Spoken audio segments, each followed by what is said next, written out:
Good morning, students. Teacher Sanap SM, MVM Eklare. Chapter number 8, Cell Biology and Biotechnology. The topic is Cleaning up Oil Spillage in Oceans, म्हणजे समुद्रावरील तेल गळतीची स्वच्छता. If oil spillage occurs, it adversely affects the marine life. Now, cleaning the ocean without any harm to environment in cheaper way has become possible with the help of oil digesting and fast multiplying bacteria. India-born American citizen and scientist Dr. Anand Mohan Chakravarti had for the first time suggested use of such microbes. Naturally, the credit for this discovery goes to him. म्हणजे तेलाच्या टँकरमधून गळती झाल्यास सागरी जीवसृष्टीवर विपरीत परिणाम होतो. आता भराभर वाढ होणारे तैलजन्य पदार्थ पचविणारे जीवाणू वापरून अत्यंत स्वस्त दरात व पर्यावरणाला बाधा न होऊ देता समुद्राची स्वच्छता करणे शक्य झाले आहे. याचे श्रेय वैज्ञानिक आनंद मोहन चक्रवर्ती यांना जाते. The next point is important stages in agricultural development. First is Green Revolution. Problems of population explosion were started to appear at the beginning of 20th century. Almost all the countries, especially underdeveloped and developing countries, had been badly affected by the effects of poor quality and quantity of food. Various methods applied for harvesting maximum yield from minimum land are collectively called as Green Revolution. म्हणजे कमी शेतजमिनीत जास्तीत जास्त धान्योत्पादन करण्याच्या पद्धतीला एकत्रितपणे हरित क्रांती असे म्हणतात. Improved dark varieties of wheat and rice, proper use of fertilizers and pesticides, and water management has led to the increased production of food grain, and thereby large population had been saved from hunger. Dr. Norman Borlaug and Dr. M.S. Swaminathan have valuable contribution in Green Revolution.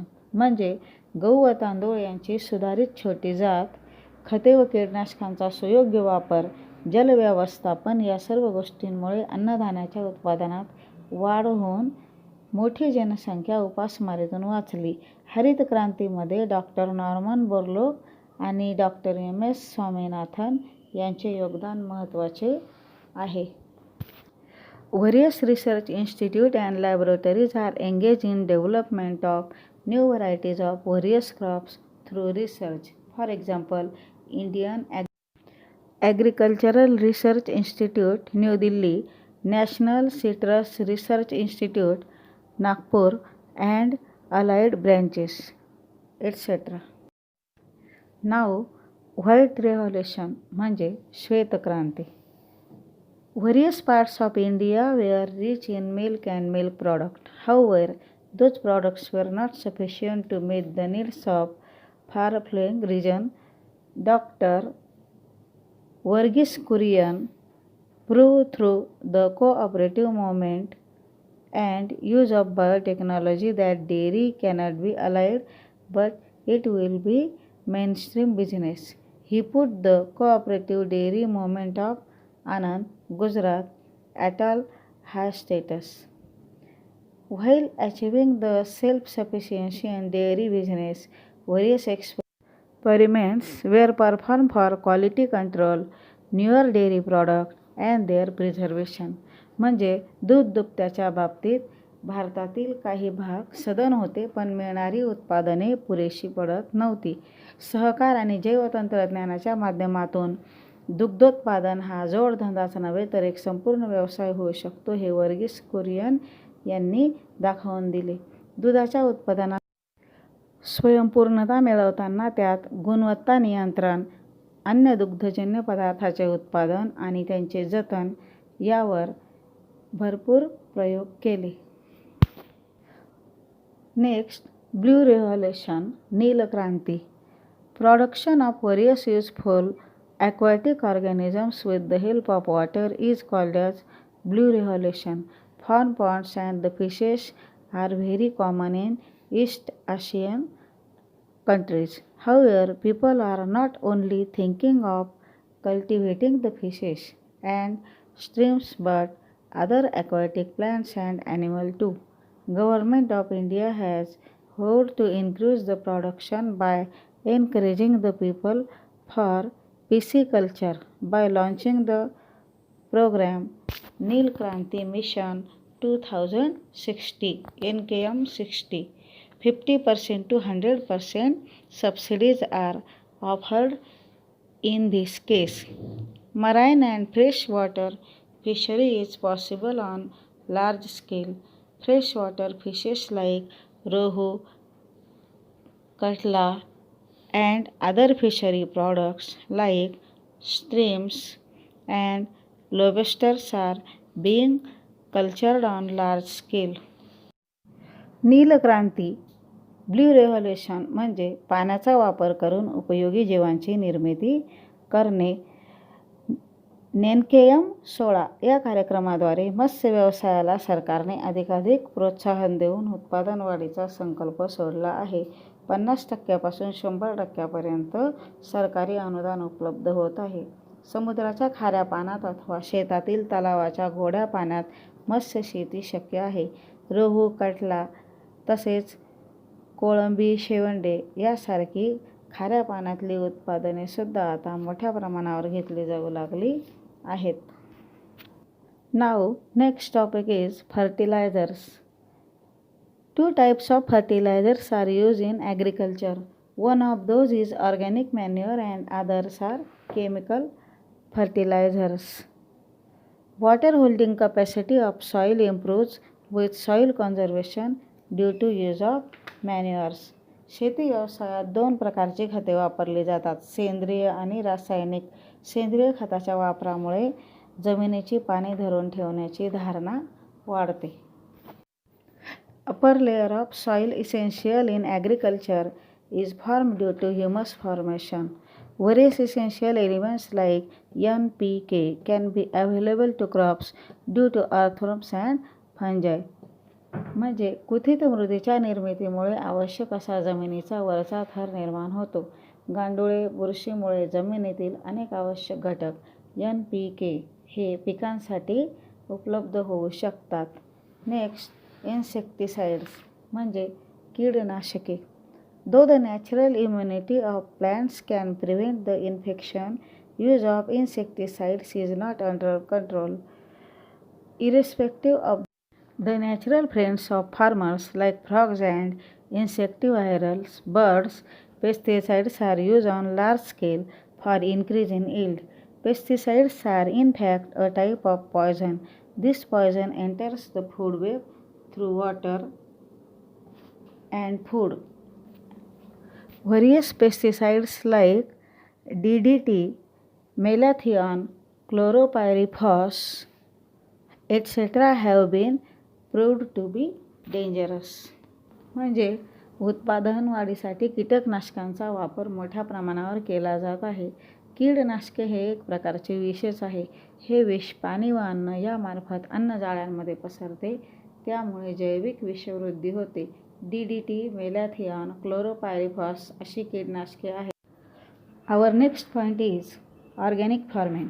Nowadays, organic farming and organic products have become buzzwords.